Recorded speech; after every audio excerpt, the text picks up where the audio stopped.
Баршаңызға қайырлы күн, құрметті менің алтын көрермендерім. Менің каналыма қош келдіңіздер. Бүгін сіздерге өте дәмді болып шығатын жаздың нағыз аптап ыстығында шөлді басатын сусындардың бірі мохито сусынының жасалу жолымен бөлісетін боламын. Менің алдағы уақытта шығатын рецепттерімді жіберіп алмас үшін арнама тіркеліп алуды ұмытпаңыздар. Видеоның соңына дейін көріп, менімен бірге болыңыздар. Мохито сусынын әзірлеу үшін бізге ең алдымен газдалған сарыағаш, спрайт, барбадос сиробы және де бір данадан лимон, лайм, киви және де жалбыз жапырақтары қажет болады. Жалпы мохито сусынын дәл осындай барбадос сиропының кез келген дәмдегі түрін пайдалансаңыздар болады. Дәл бүгінгі видеода мен барбадостың лайм және де киви түрін қолдандым. Ендеше сусынымызды әзірлеуге кірісейік.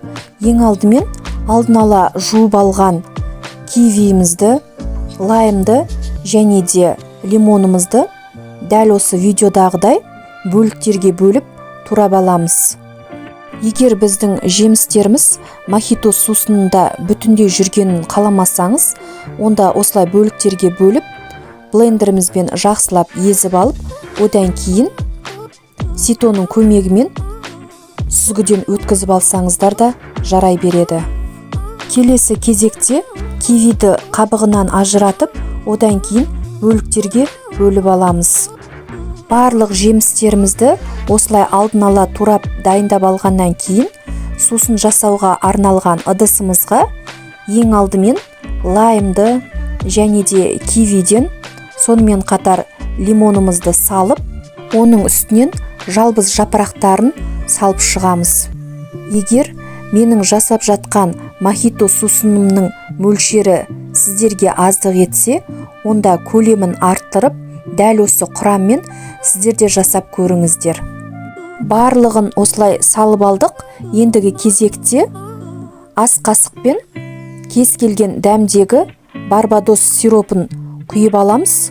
Одан кейін газдалған сарыағашымызбен спрайтымызды құйып, қасығымыздың көмегімен жақсылап араластырып аламыз.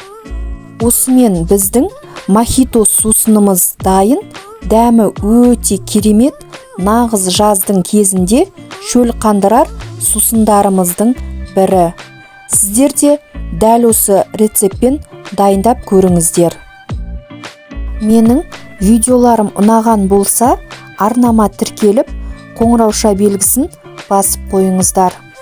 Ал егер арнама тіркелмеген жаңа көрермен болсаңыз, міндетті түрде подписаться қара батырмасын басып, арнама тіркеліп және де лайктарыңызды аямай басып, өз пікіріңізді қалдыра кетіңіз. Сонымен қатар, дәл осы рецепті жақындарыңызбен де бөлісе отырыңыздар. Видеоны соңына дейін қарап, менімен бірге болғандарыңызға үлкен рахмет.